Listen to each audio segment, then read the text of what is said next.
And they're off. In the Phasic Tipton, Belmont Oaks. And going out for the lead is Be Your Best along with Prerequisite. Prerequisite on the inside and Be Your Best on the outside. They are right together. They quickly open up 3 lengths on Aspen, who's sitting in third. Mission of Joy is down at the hedge and in fourth. Then Freitas the Red running in fifth. Aspen Grove, who had the outside post, has made her way to the inside and is in sixth.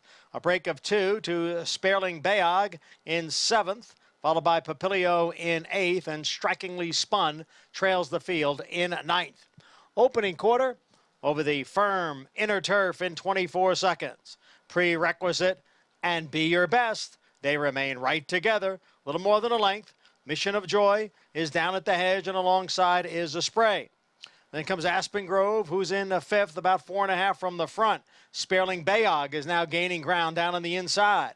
Then it's Freitas the Red, followed by Strikingly Spun, who's moved up a bit, and Papilio. The half mile in 50 2/5 seconds. So the front two are still right together. Prerequisite on the inside, Be Your Best on the outside. Prerequisite by a half length, now by 3/4 of a length. Be Your Best is in second. Sperling Bayog has moved to the inside of Mission of Joy, and a spray is there. Those 3 are right together, right behind the front two.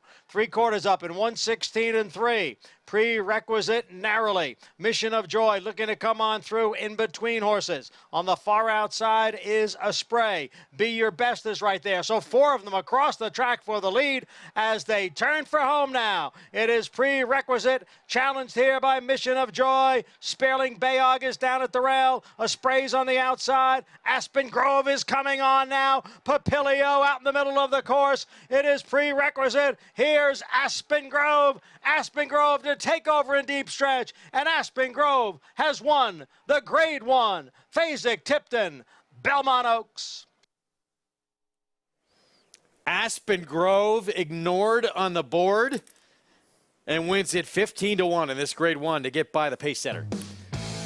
Didn't break particularly sharp, but it allowed Oisin Murphy to drop in all the way to the fence. He saved every inch of ground.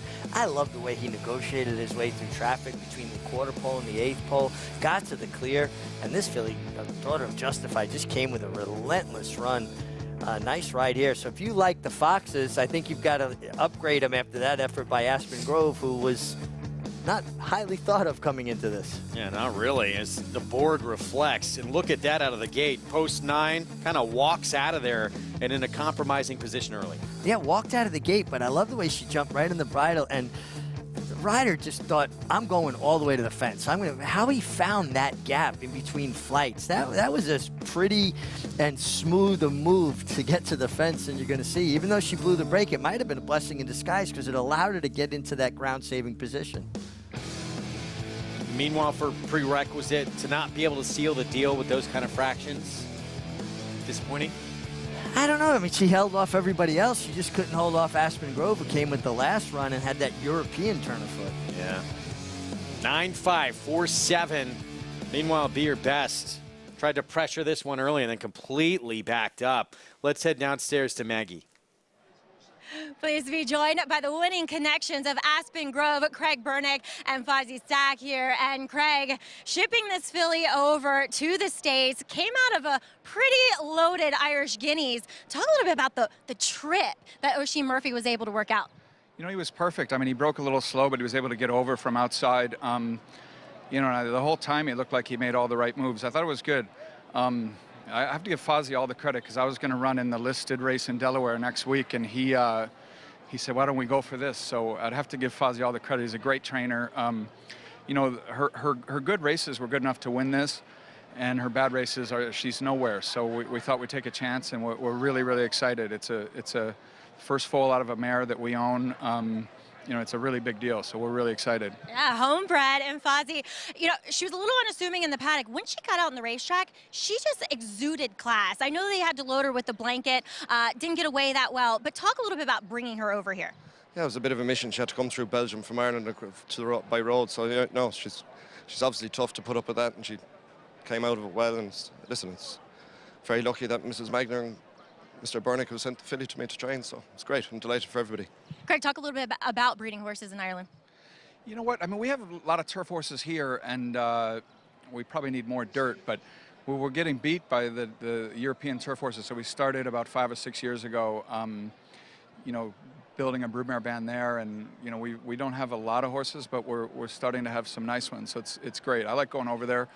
You know, my previous career, I spent a lot of time in Europe, and I'm used to traveling, and I really like I like everything about it. I like the camaraderie. I like the way the horses are trained. I like Ireland. I like France. I like England. So I like Del Mar too. But you know, it's nice. We don't have any racing in Chicago anymore at Arlington, so we've got to get on planes. But that's no problem. Craig, you just won a Grade 1 in New York. Do you like New York? I do like New York. I think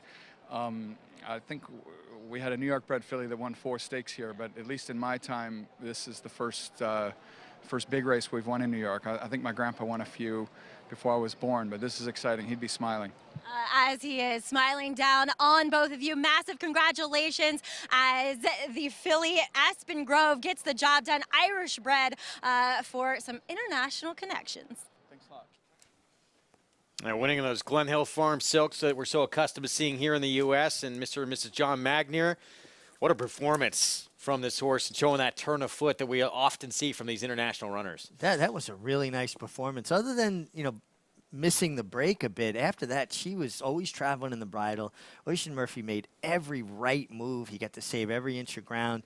No panic. When the race was heating up, he was able to find live cover, sift out, follow that live cover before hitting the clear. And Philly came home. They finished up fast, 23-4 the last quarter. Aspen Grove, just the second win of her career, actually broke her maiden in a Group 3 at the NYRA over in Ireland, and now adds a Grade 1 to the resume. This is a big step up, and I mean, really enhances her value. She was already Grade 3 placed, Grade 3 winner actually, but now she's a Grade 1 winner. You heard the owner of Glen Hill Farm talking about, Craig Bernick, about having the broodmare and what that does to enhances the value of the entire family. But this was a really nice effort. Aspen Grove getting by the lone pace setter in this spot. Prerequisite for Chad Brown and Arad Ortiz Jr. And we have our Belmont Derby still to come.